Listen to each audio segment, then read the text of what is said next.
Welcome, Pathfinders and all wandering wanderers eager to explore paths to better tech futures together. We are Tethic's Firekeepers, Alia Isakovic and Matthew Mitka, inviting you to reflect on the lunacy of tech and explore the paths not so well traveled.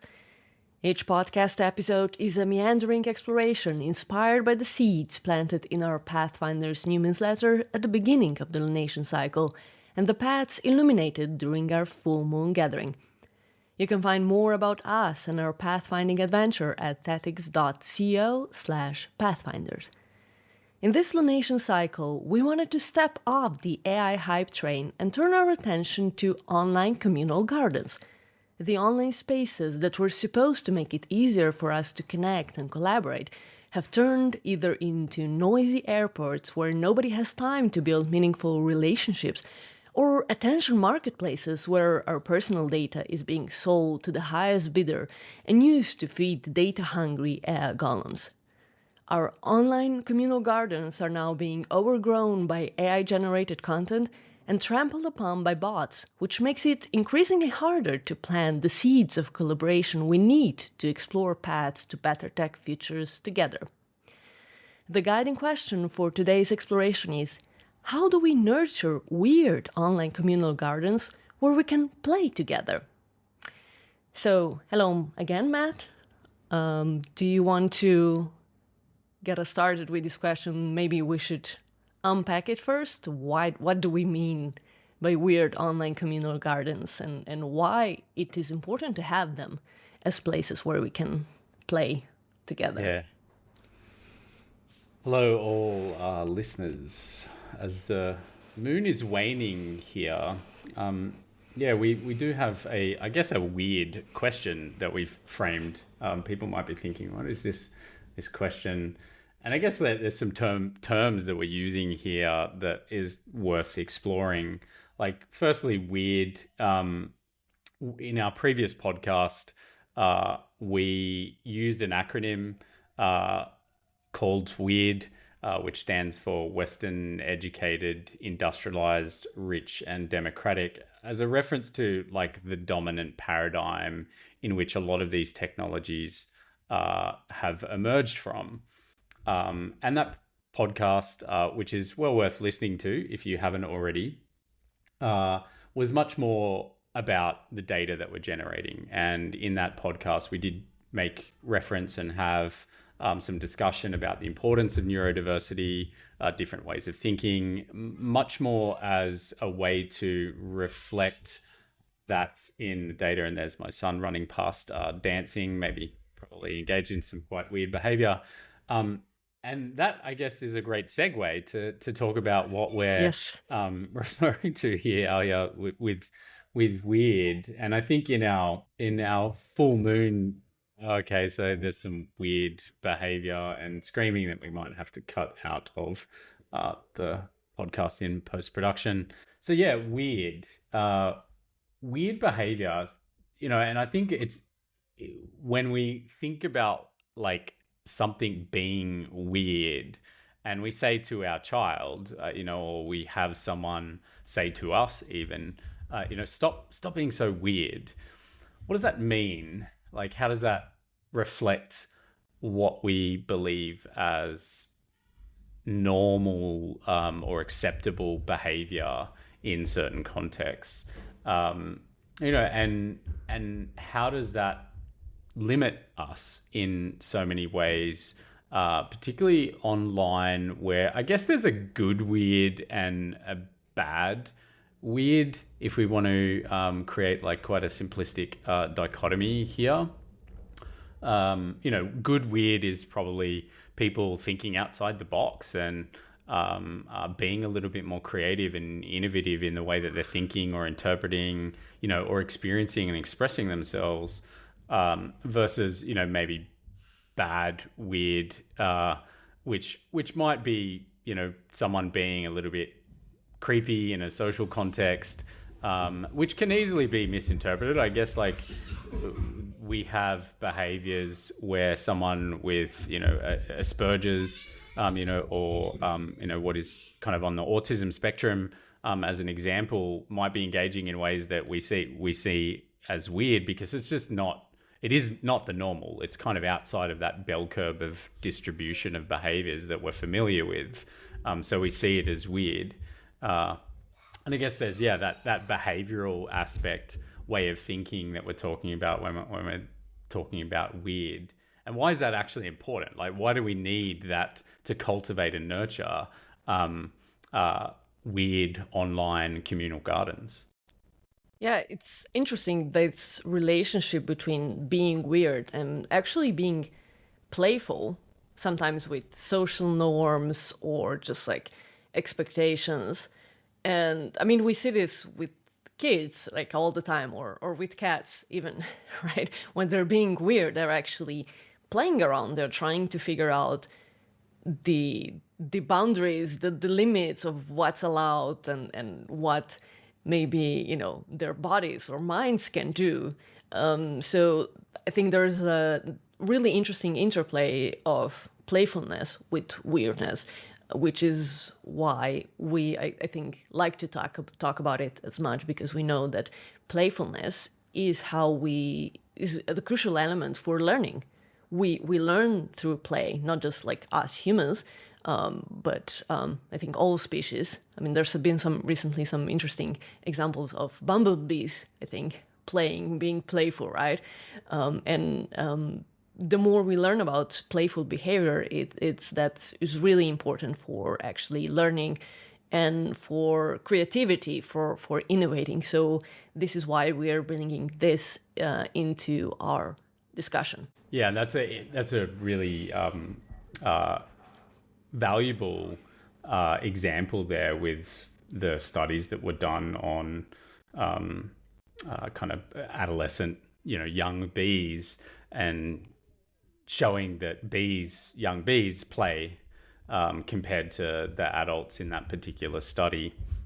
And, that it is an evolutionary trait that we have, like being playful, engaging in behaviors that might be seen as weird or outside what is accepted as normal, actually helps us to kind of think and explore and understand the world in novel ways. And this, to some degree, ties into where some of the risks lie in our current environments, where we have trends towards more homogenous behavior, like behaviors that are deemed as socially acceptable, and particularly in algorithmically curated spaces, these social media platforms that most people use. Those algorithms will be reinforcing that bias towards what is acceptable in some way. I think we probably experience this, maybe with some of our content, that it just, it's not going to get prioritized by the algorithm purely because it's probably outside of the normal distribution of content, and not talking about common topics in ways that are maybe the norm. Yeah, it seems like the current algorithms reward weirdness that elicits strong emotions, right? Like rage or fear, right? But not the weirdness that makes you go like, I have not thought about this, right? That's interesting. And the sort of weirdness, I guess, we talk about is the one that really introduces some friction, right? That makes you question your existing mental models, and not in a way to elicit immediate reactions and outrage, right? But really the kind of weirdness that makes you think, that requires you to put in the work of, thinking and working through what somebody suggested. And yeah, that's typically not rewarded by the algorithms. So yeah, that's like, we don't want to stay like on the weird part probably for too long, or we'll be too weird. Although we're fine. We're leaning into our weirdness, I guess, with this podcast. So we have now established, right, the connection between weirdness and playfulness. What about online communal gardens? We know that social media platforms have really become these weird places. Then we have online, closed online community spaces. Lots of communities are now present on Slack or Discord, and there are these closed groups. So can we delve into right? That was not intentional. For those who read the newsletter, we make fun of the words commonly used by ChatGPT and LLMs. But yeah, we do like using words like delve on this Delve podcast. So and weave. this was and tapestry, right? That's a favorite of yours. So this was completely unplanned and proof that yeah. We do like words here. So yeah, what about the online communal gardens bit? Yeah, and I guess this is like a metaphor when we make the reference to gardens, but I guess like an important metaphor. Like we use language in that way, as a provocation, a way to kind of think about things a little bit differently. And like gardens are have boundaries. They're distinct from maybe like a forest, something that is much more wild and has no imposition of kind of human imposed rules in its design, but communal in the sense that it's encouraging community, it's encouraging connection, and I guess just stepping back, like, why don't we have that? Like, why do we need that? Is partly because we don't necessarily have it. So many of our online spaces have been infected or dominated by the current paradigm, I guess this weird paradigm that comes from the business models that are required or that have dominated over the past 20 years or so with the online web. And I guess it's contrast to maybe some of the aspirations that early people that were excited and inspired by with the technologies of the World Wide Web in the 90s and early noughties, was that we were going to have these spaces that were going to kind of give people power back, and we've all of a sudden got like this opportunity to create spaces that are not constrained by the dominance of the economy and capitalism and the extractive mindsets. But we obviously saw during the 2000s that kind of trend towards the business models that made money. Like if you contrast MySpace, which didn't necessarily have a strong business model behind it, which is probably or partly why it got taken over by Facebook. But contrasting MySpace to Facebook, MySpace was definitely wonderfully weird. encouraged weird. It had that GeoCities feel where you had skins and lots of different colors, and it's kind of interesting contrasting it.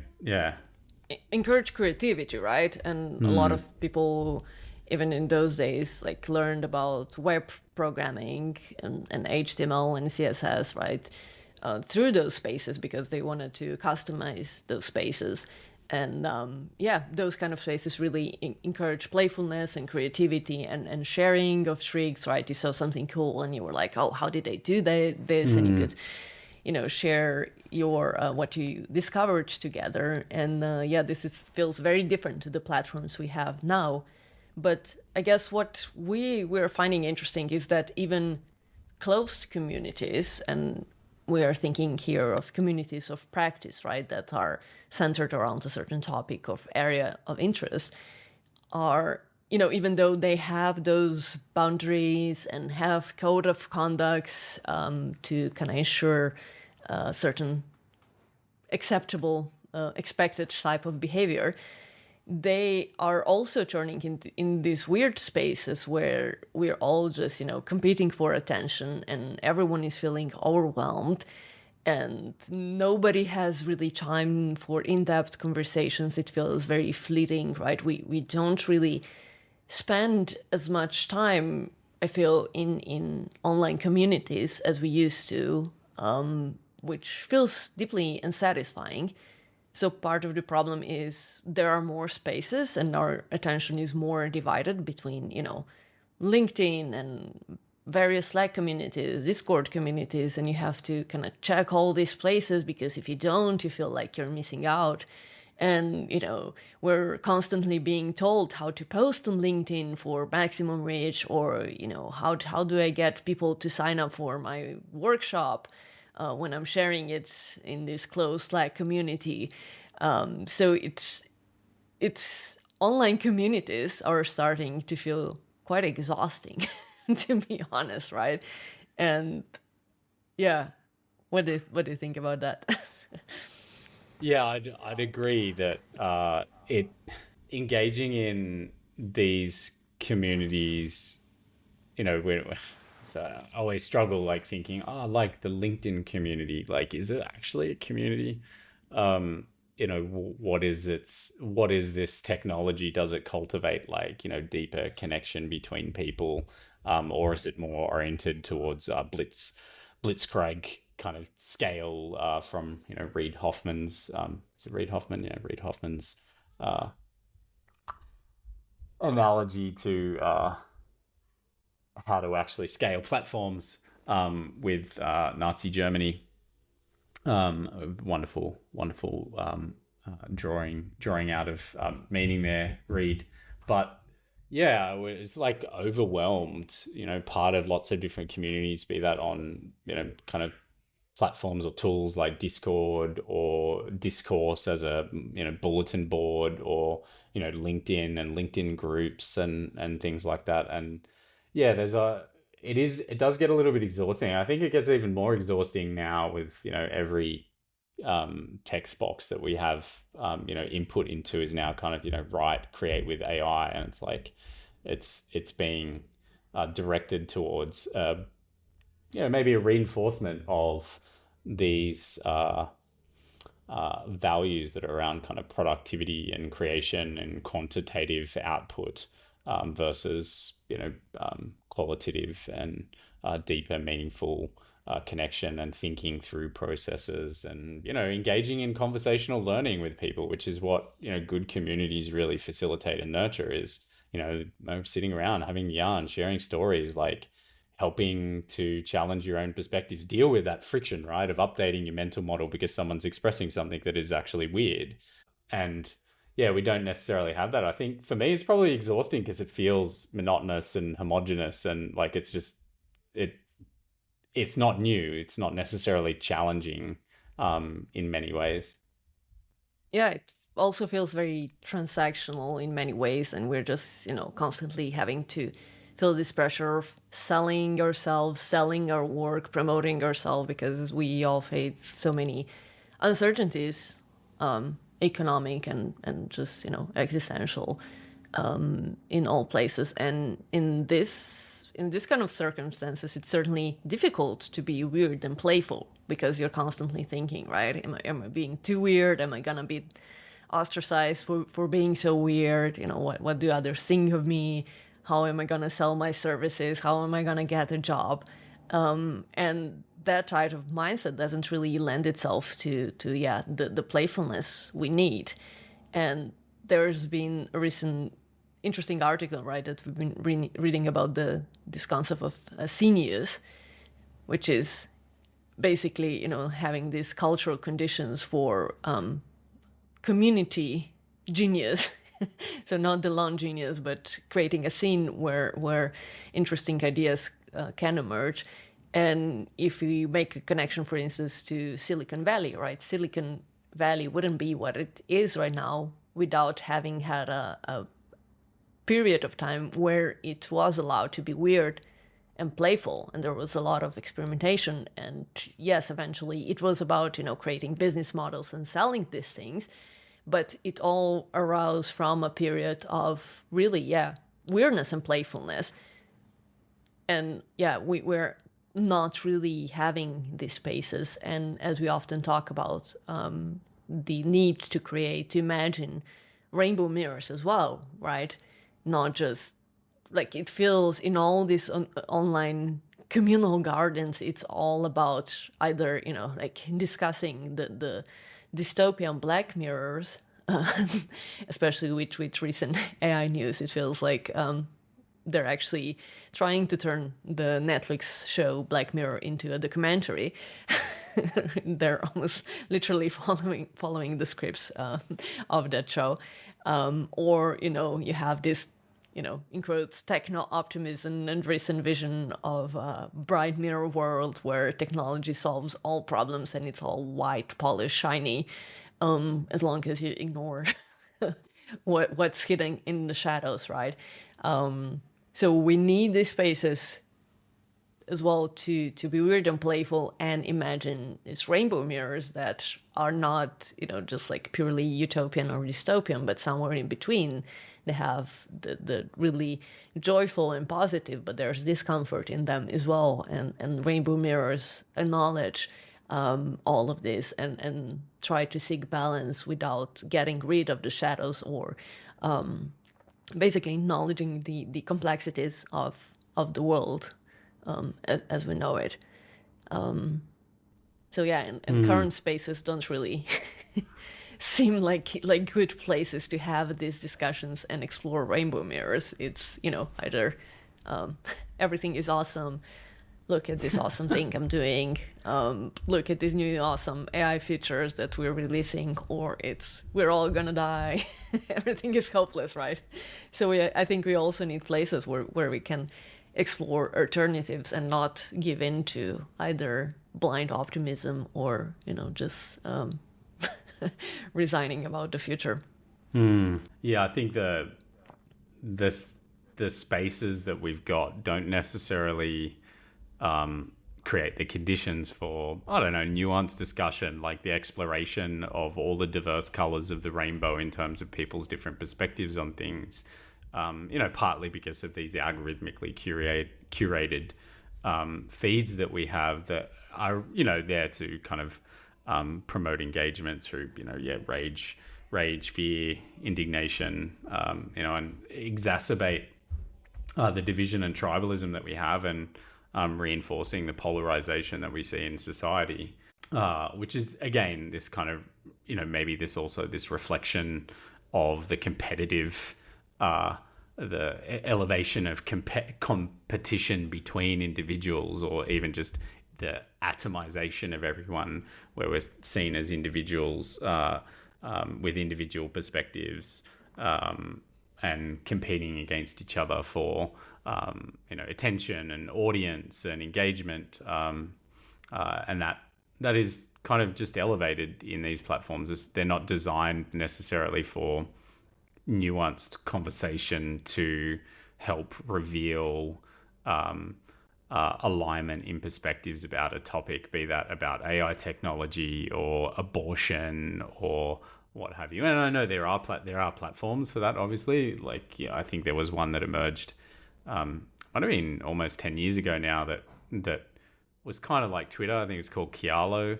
And that's kind of like this collective intelligence platform, kind of working through pros and cons, kind of a mix of Twitter and Quora as a kind of knowledge creation platform. But yeah, the spaces, they're not there to cultivate conditions for that type of rainbow mirror emergence of our futures and what we want to see in the world around us. Yeah, and that's a good starting point, because we also don't want to spend this entire podcast just complaining about everything that's wrong and how everything is broken, right? We also want this to be an exploration on how do we nurture these online communal gardens, based on everything that we know is wrong.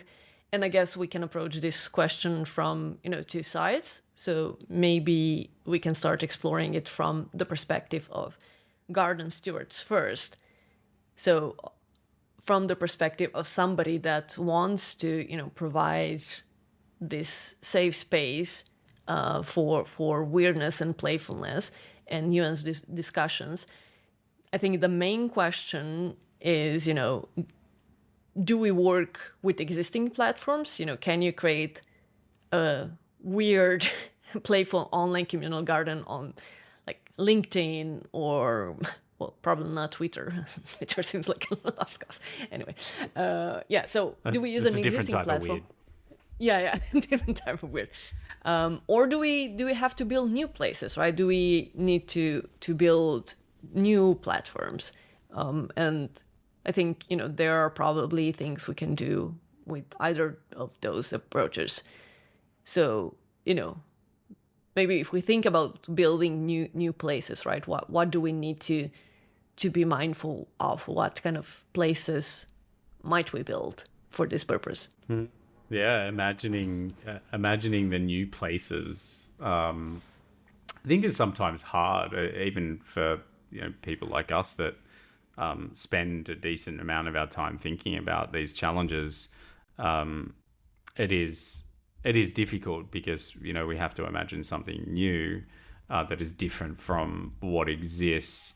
But if we kind of look at, well, what are the current problems with spaces now? In those problems is the kernel for the solution.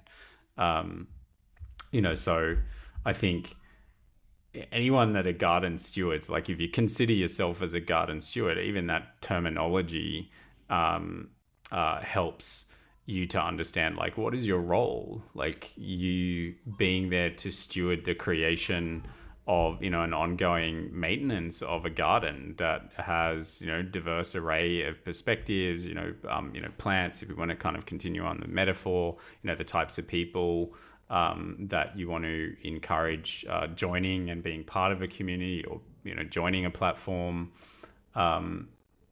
but there's there's the mindfulness about what conditions you create, cultivating conditions for deeper connection, nuance, kind of exploration of topics, something that's tends to be more drawn out over time, because we need time to work through these the complexities of nuanced discussion around topics.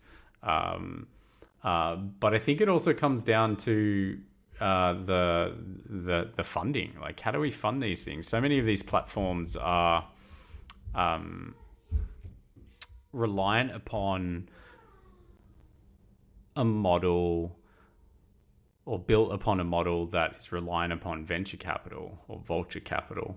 So if we've got good intentions as garden stewards at the start, does it, the reliance, if you've got a reliance upon, a vulture capital firm like Andreessen Horowitz, and they're wanting to 10 times, 20 times, 50 times their investment, what, like, does that like contradict, or is it countervailing to like what you're trying to do as a garden steward? So, how do we explore more innovative ways of funding this through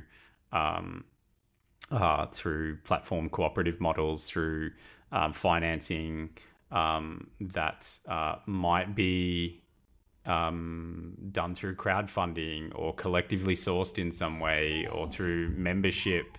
And I think there's platforms out there that are doing that, like Substack, and creator type communities, platforms like Substack, encouraging people to be, pledge their support and subscribe and to the creators.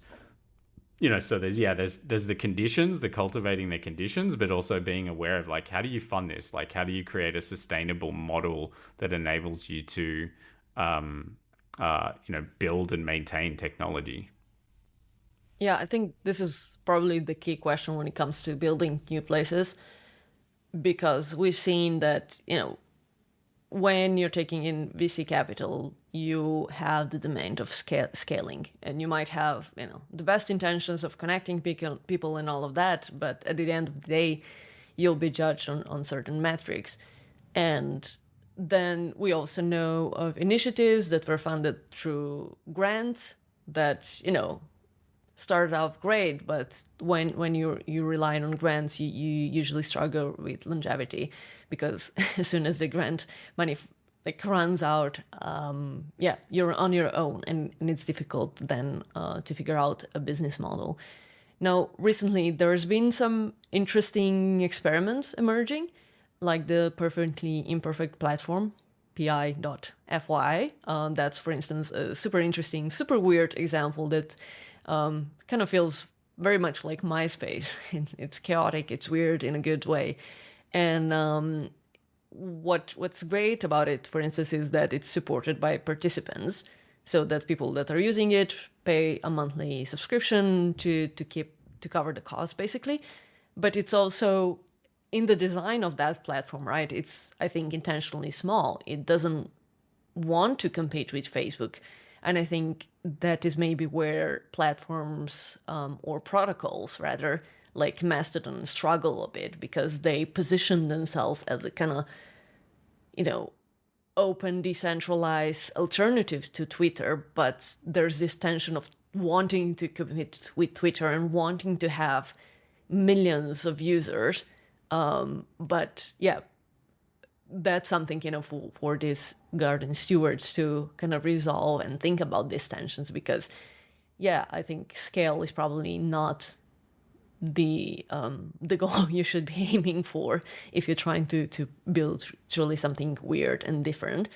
And while, I love all these experiments with decentralized platforms, that shouldn't be like your main selling point, that it's just decentralized, because obviously that's going to attract some people, but most people just want to have a really, fun, safe, communal space where they can talk to with friends, right? So I think, more thought should be put into you creating those conditions, setting those boundaries for the garden, for online communal garden to feel like a garden, right? Where it's enjoyable to spend your time. So yeah, the business model is something I think essential when it comes to new places. What about leveraging existing platforms? What do we think about that? Is it possible to carve out a weird online communal garden on LinkedIn or using Slack? Yeah, can it be done? Like, is it possible? Yeah, I think it is possible. It requires probably more work using existing infrastructure and tools, or I guess maybe the existing or most commonly used platforms. Like if you're using Slack, for instance, like you're limited and constrained by that whole interface and like how it's designed, kind of channels and rooms and but they're not, there's challenges with space, but you do have alternative tools. Like we use Gather, and have explored Work Adventure, these kind of spatial chat platforms, which are very different spaces. They are spaces, literal kind of virtual spaces, two-dimensional in that sense. But yeah, I think it is possible, but like if you're using those tools, and I think it can even be done with Discord, it just requires a lot of upfront thought and design effort into how do you cultivate these conditions for a real communal garden that encourages weird, diverse kind of behavior, discussion, nuance, conversational learning. The current tools, I guess, are just not necessarily designed for that.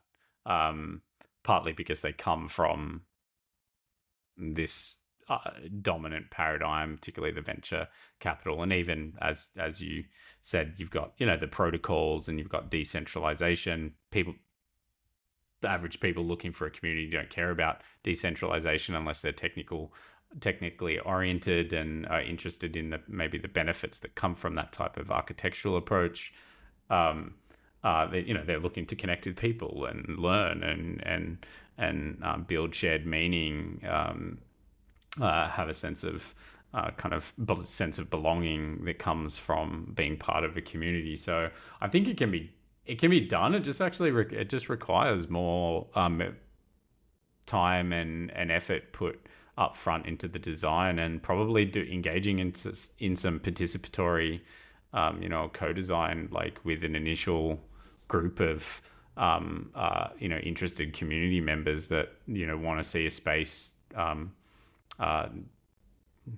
that helps them. Yeah.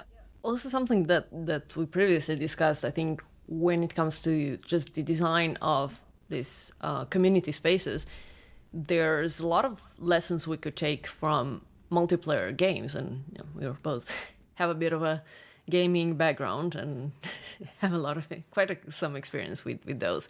But actually, I think some of the most exciting collaborative spaces are in the gaming space. We see kids building these amazing worlds in Roblox.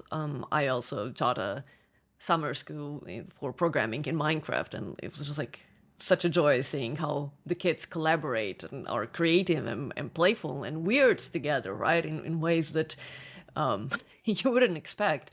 But those are some really interesting experiences, right? And yeah, they do have this element of having a virtual world and physicality, which does basically enforce some physical limits on just like the number of people that can be in a space. And it's the limits that our bodies know well from physical life, which is, I think, something that bothers me a lot in, for example, these mass Zoom meetings where you like pack hundreds of people in a Zoom room, right? And everyone lives in their own little square box, or rectangular, actually. Well, doesn't really matter, but it's like, everybody is kind of stuck in their little box, and there's no interaction, and it's super awkward. And obviously you cannot have a good nuanced discussion with hundreds of people. Inevitably there's going to be a few loud voices that dominate and take up all the time, and most people end up being just passive listeners, and you end up basically listening to almost like a podcast discussion, right? Live, and you're just consuming more content. So yeah, this idea, right, of having smaller groups, and we also kind of started exploring this idea of why don't the spaces and the communal spaces and events and learning experiences support us playing together in smaller groups and joining together as friends? Because we know if you go to an in-person event and it's a new community and they're kind of not sure what to expect, you ask a friend to go along, right? And there's a famous meme, it's dangerous to go alone, take this, and there's it's a hand with holding a adorable little kitten, right? So it's always easier to do new things and try new things and be playful when you do it together with somebody you already know. But if we take the example, for instance, of Zoom events, right? You click on a link and it's so so scary, right? Because you're waiting for the host to let you in, and you're like, you don't know what to expect. Will you be asked to turn on your camera? Is there anybody in that event? There's no way of meeting up together with a friend, right? And catching up before you go into an online event or online community in online space. So that's something that we should probably explore both in like whether we have an existing platform, right? How do we create maybe those conditions, and how do we encourage or make it possible for people to play in smaller groups? Because we have all sorts of research on human relationship, and the famous Dunbar number of 150 relationship and all of that. But Instead, given current incentives, we all try to so much to scale everything and have these big events, big communities, right? And our community has tens and thousands of members, but I think, you lose something with scale. So how do we create those conditions for smaller groups to be playful and weird together and have that, build the trust that's needed also to have deeper conversations? Yeah, it's really valuable to think about, when we're designing online spaces, particularly with these current platforms that are oriented towards scale, the design patterns, the architectural patterns are all oriented around that need to generate like scale network effects, more value 50 times for your vulture capitalist investors. Yeah, and advertisers, right? I mean, that's Yeah, what scale is for ultimately, because you're selling everyone's data and attention to advertisers, and yeah. that requires scale. Yeah, that's right. Generating more and more data. The more engagement, the more data, the more information that you have to, sell attention and imperceptible changes in people's behavior as an outcome. Versus, the something that is smaller. Like if we're dealing with like physical bodies and we're using that as a kind of reference point. Obviously, when you're dealing with Second Life or online virtual spaces, you've kind of got those constraints, and even when you kind of don't, you usually learn that you do. Like we were discussing, previously, that you quickly realize that you can't have 500 people in a space, like actually sharing and learning, doing conversational learning and learning together. You quickly realize that you've got to kind of design things with some physical constraints. So there's some truisms within our physical embodied world that we experience and how we learn together that I think we can draw inspiration from. And there's this term that Nora Bateson, kind of a very prominent systems thinker, systemic thinker, poet, creator. There's a term that she introduced some time ago called symathesy. Sim meaning together, and mathesy meaning learning. And if we take like play and weird exploration of topics and the coming back to the bees and adolescent bees, like, what are they playing for? Well, they're playing to learn. Playing is an exploration of boundaries and constraints. We do need to design for symathesy. We need to learn together. We actually need to cultivate those types of conditions to interact and relate to each other in a different way. And it's interesting just thinking about like rectangles and squares versus circles. And you think of people as circles, represented through circles in some way, and it's there's relationships between circles, and you've got smaller groups, nested groups even in larger circles. Thinking more of it like a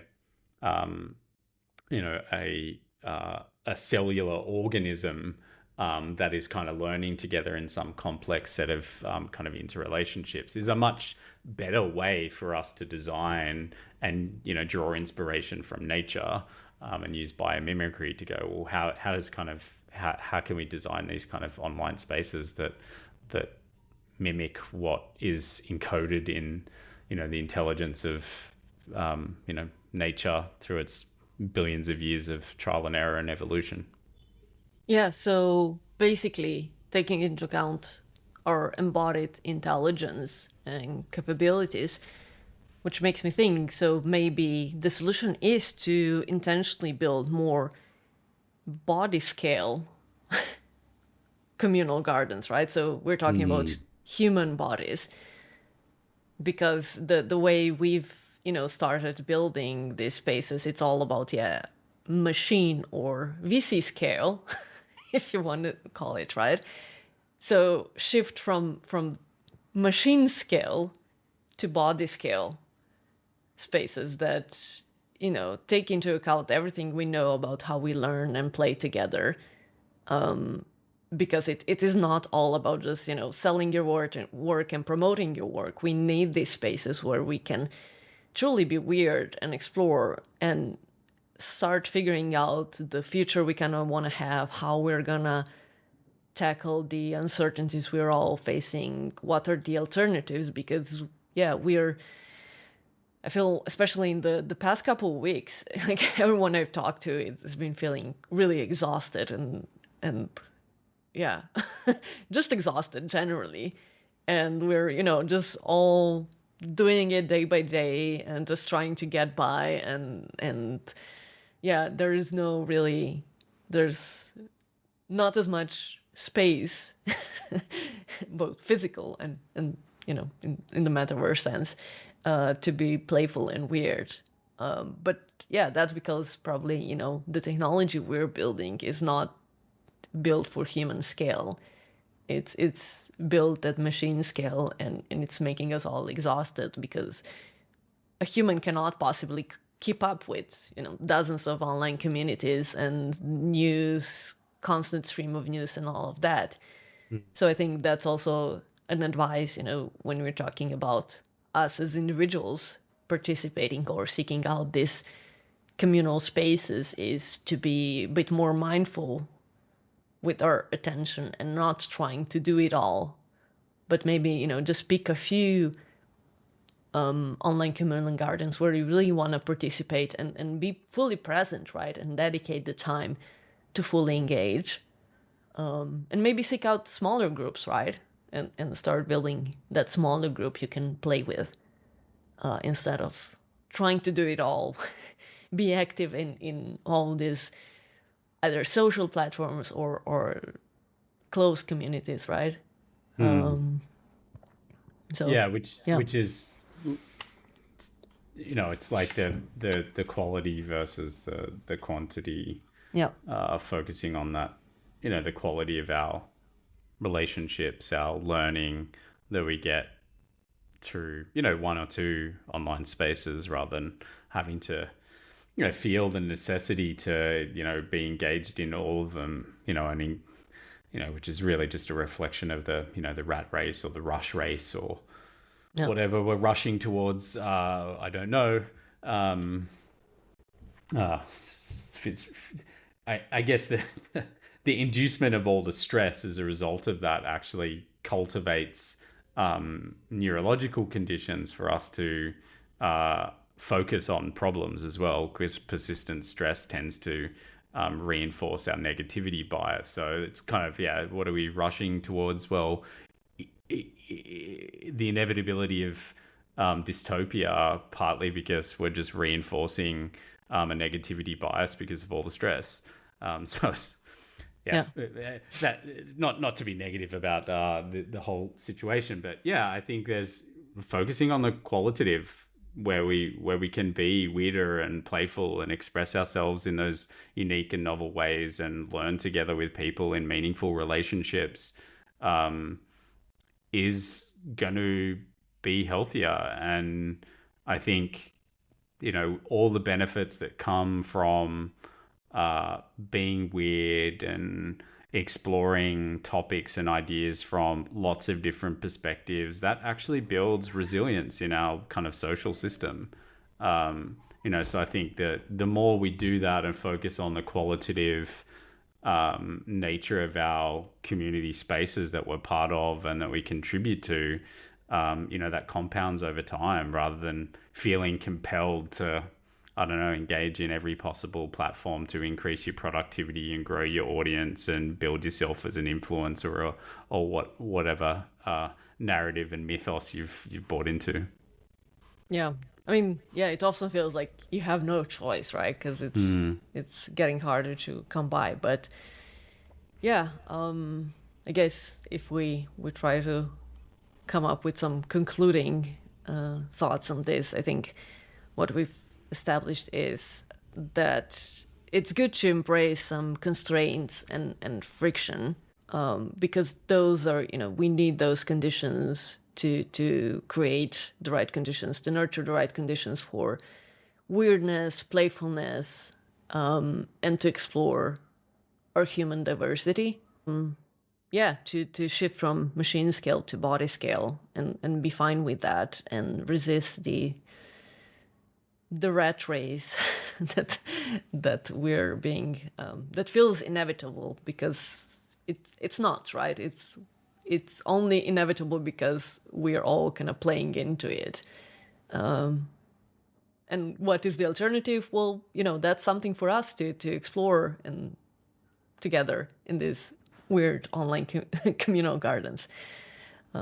So yeah, we don't want to go too over time, even though we like to not be too constrained by time in our discussions, and embrace Kairos and not just Chronos time. But yeah, we also want to be mindful of our Pathfinders time, so you can all go find some weird places or start building your weird online communal gardens together in small groups.